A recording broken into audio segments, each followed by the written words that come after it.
पाचोरा येथील सत्ताधारी पक्षाचे आमदार किशोर पाटील यांनी स्थानिक पत्रकार संदीप महाजन यांना केलेली शिवीगाळ आणि आज गुंडांकरवी केलेली मारहाण या दोन्ही घटनेचा मी मराठी पत्रकार परिषद आणि पत्रकार हल्ला विरोधी कृती समितीच्या वतीने तीव्र शब्दामध्ये निषेध करतो। एक जबाबदार लोकप्रतिनिधी असताना केवळ विरोधात किंवा आपल्याला न आवडणारी बातमी दिल्यामुळे पत्रकारांना शिवीगाळ करणं, त्यांच्यावर हल्ला करणं हे आक्षेपार्ह, संतापजनक आणि निषेधार्ह आहे।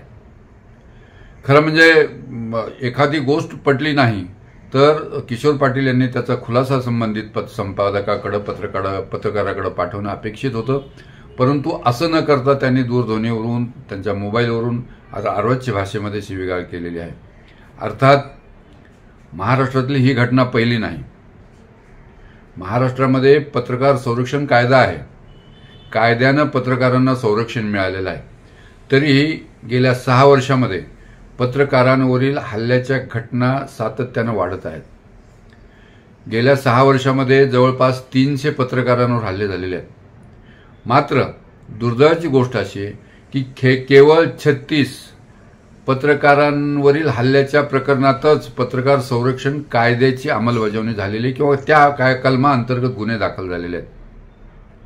त्यामुळे या कायद्याचा जो वचक असायला पाहिजे, कायद्याचा जो धाक लोकांमध्ये निर्माण व्हायला पाहिजे, तो होताना दिसत नाही। किंबहुना महाराष्ट्रामध्ये असे अनेक पोलीस स्टेशन आहेत की त्या पोलीस स्टेशनला अशा प्रकारचा कायदा आहे याची देखील कल्पना नाही।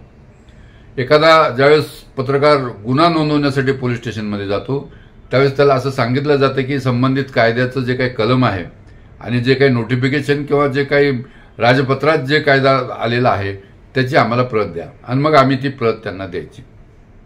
वारिशे प्रकरणामध्ये देखील रत्नागिरी जिल्ह्यातल्या राजापूरमध्ये वारिशे नावाच्या पत्रकाराची जी हत्या झाली त्या प्रकरणात देखील कायदा, पत्रकार संरक्षण कायद्याचं कलम लावलं जात नव्हतं। रत्नागिरीच्या पत्रकारांनी, मी स्वतः स्थानिक पातळीवर जाऊन ज्यावेळेस दबाव आणला, पोलिसांकडे आग्रह धरला, त्यानंतर पत्रकार संरक्षण कायद्याखाली हा गुन्हा दाखल झालेला आहे।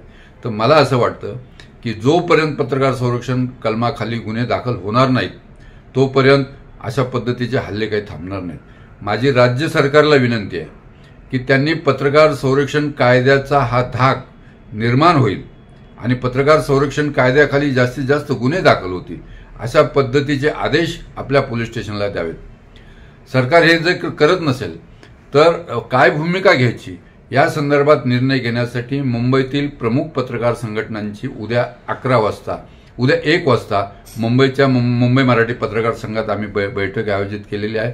त्या बैठकीमध्ये पुढील आंदोलनाची दिशा ठरेल।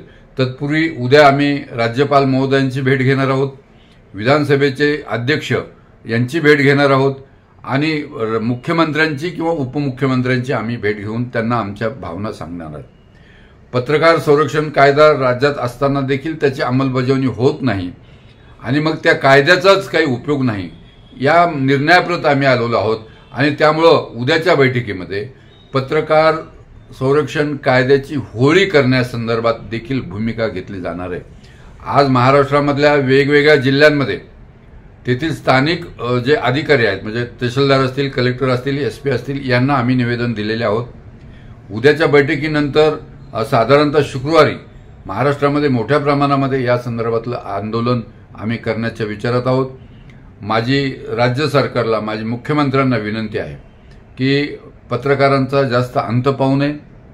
हे जे कोणी किशोर पाटील आहेत त्यांच्यावर कडक कारवाई व्हावी, त्यांच्या विरोधामध्ये गुन्हा दाखल व्हावा आणि माझी तर अशी मागणी आहे की त्यांचा राजीनामा देखील घेतला जावा, कारण की त्यांनी जी भाषा, शिवराळ भाषा वापरलेली आहे पत्रकार संदर्भात ती अत्यंत आक्षेपार्ह आहे आणि कुठल्याही लोकप्रतिनिधींच्या, कुठल्याही आमदाराच्या तोंडी अशी भाषा शोभणारी नाही।